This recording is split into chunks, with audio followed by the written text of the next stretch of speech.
Welcome to the 32nd of March 2015. Gotta keep it straight face. Anyway, I'm not good at I just can't do it. Then Jacob called for his sons and said, "Gather around so I can tell you what will happen to you in days to come." Whatever. So, listen to these blessings. Well, we call them blessings. But he says, so I can tell you. It's like he's telling them something. Some people think this might be prophetic. Like end times prophecy. Anyway, just listen to each one. Assemble and listen, sons of Jacob, listen to your father Israel.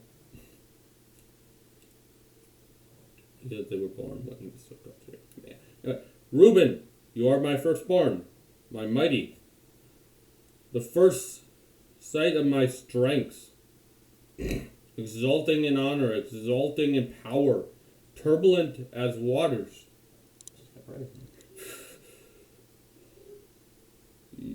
You will no longer turbulent as the waters, you will no longer excel, for you went up into your father's bed,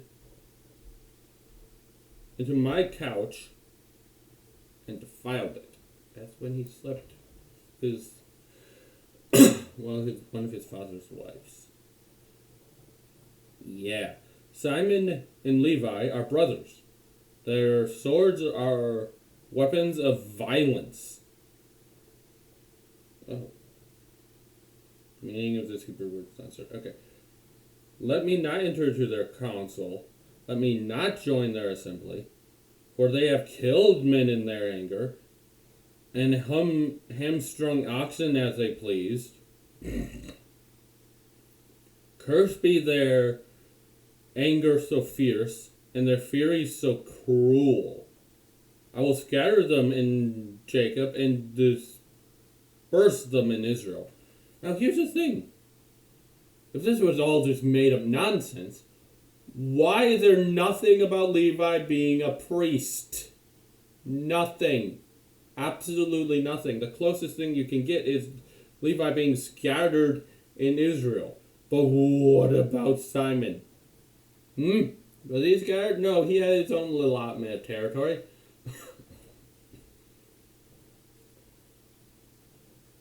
Oh, wait. No, atheists think this is haphazardly thrown together by someone, but mastermindingly written to deceive people. They never think maybe for once they might be the ones deceived. But, oh, well. Yeah, this is criticizing them. I mean, criticizing for them something they probably were kind of more right in doing, but it's criticizing them. Okay, on to the next one. Judah, your brothers will praise you. Well then. Your hand will be on the neck of your enemies. Your father's sons will bow down to you. You are a lion's cub, O Judah. You return from the prey, my son. Like a lion he crouches and lies down. Like a lioness, who dares rouse him? The scepter will not depart from Judah, nor the ruler's staff from between his feet, until he comes to whom it belongs. Yeah, guys, this isn't David. Why would it be David? Judah wasn't king of Israel, or had any kingdom of Israel. Most of the judges were from Benjamin or Dan.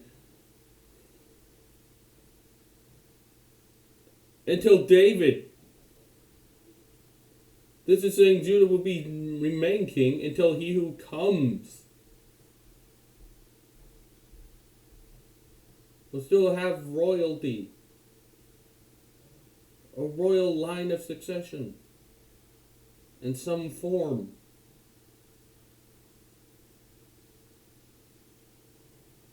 until the Messiah. Yeah, he will tether his donkeys to a vine, a coal to the choice branch. He will wash his garments in wine, his robes in the blood of grapes. This is his blood spilled for us.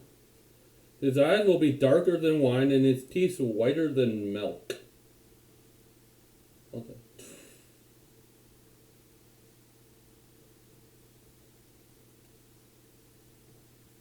Oh, or will be dulled from wine, and his teeth white from milk. But yeah, this is why people think it's all made up nonsense, because it says Judah would be king. This obviously is trying to get the tribe of Judah right relationship as the one the monarchy. Or is this a true prophecy?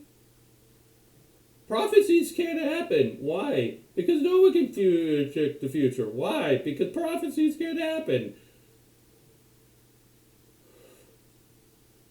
What if a prophecy came true? No, that can't happen. Why? Because it can't. There are no true prophecies.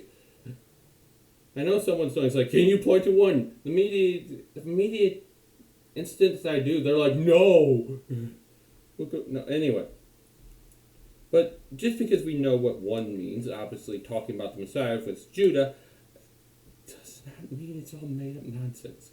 Then Zebulun will live by the seashore and become a haven for ships. His border will extend towards Sidon. There's a problem with verse 13. If you look up what the divisions of the tribes of Israel are, Zebulun does not border the ocean, the Mediterranean Sea, at all.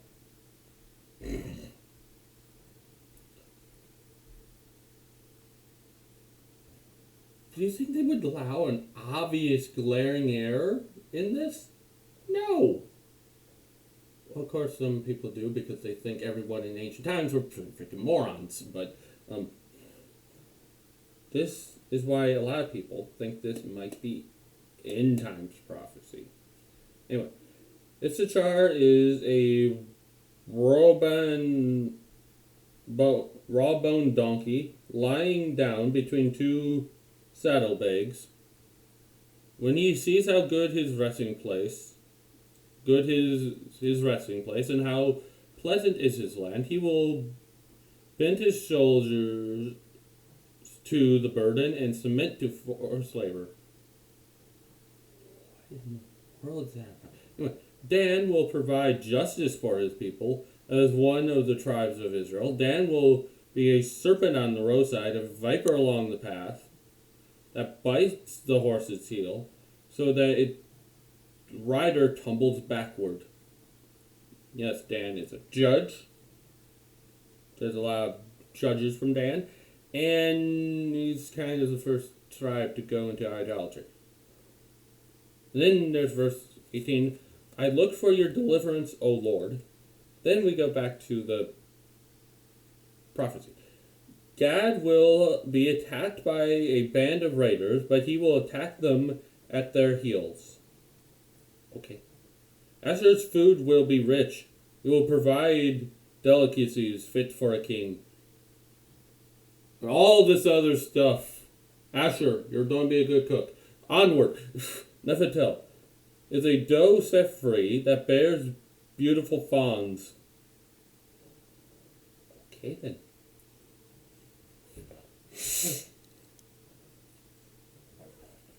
Joseph is a full vine, a fruitful vine near a spring, whose branches climb over a wall. With barrenness, archers attack him. They shoot at him with hostility, but his bow remains steady. His strong arms stay limber because of the land because of the hand of the mighty one of Jacob, because of the shepherd, the rock of Israel. The shepherd. The shepherd, the rock of Israel. Who is the rock of Israel? Obviously, it's God. And this rock is being equated with a shepherd.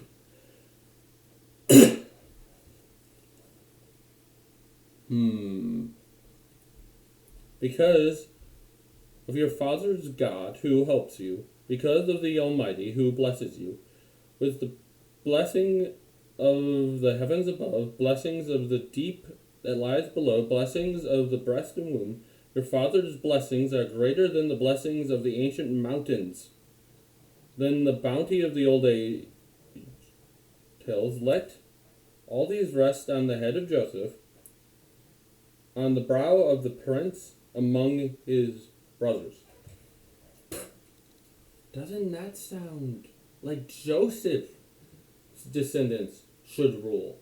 If this was made up during the divine monarchy, why in the world have anything that legitimizes Joseph's rule if Judah made it all up? Wouldn't Judah want to claim Israel? Earl? Claim the northern kingdom? Then Benjamin is a ravenous wolf. In the morning he devours the prey, and in the evening he divides the plunder. Now the thing is, Benjamin was one of the tribes, well, I guess technically Levi doesn't count, but one of the tribes who stayed loyal to loyal to Judah, and didn't rebel with the northern kingdoms. So again, why have this negative connotation to him?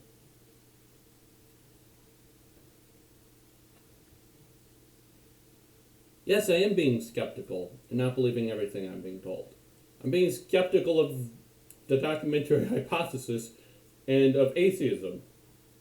But skeptics don't like it when you're skeptical of them, because then that means maybe they're not smarter just because they're skeptical.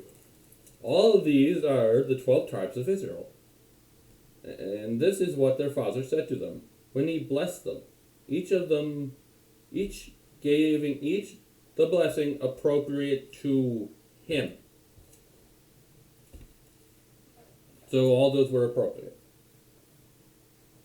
Again, nothing about Levi being a priest. Nothing about a priestly role. Actually, quite the opposite.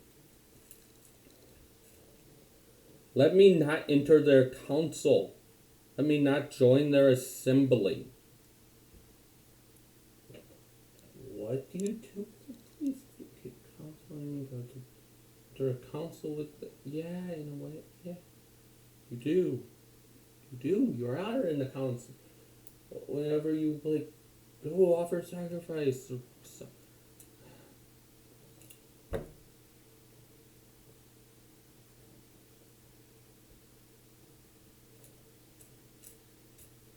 But prophecy can't be true because there's never been true prophecy, because prophecy can't be true. Anyway, next time, Jacob dies. The death of Jacob. We're almost done with Genesis. See you then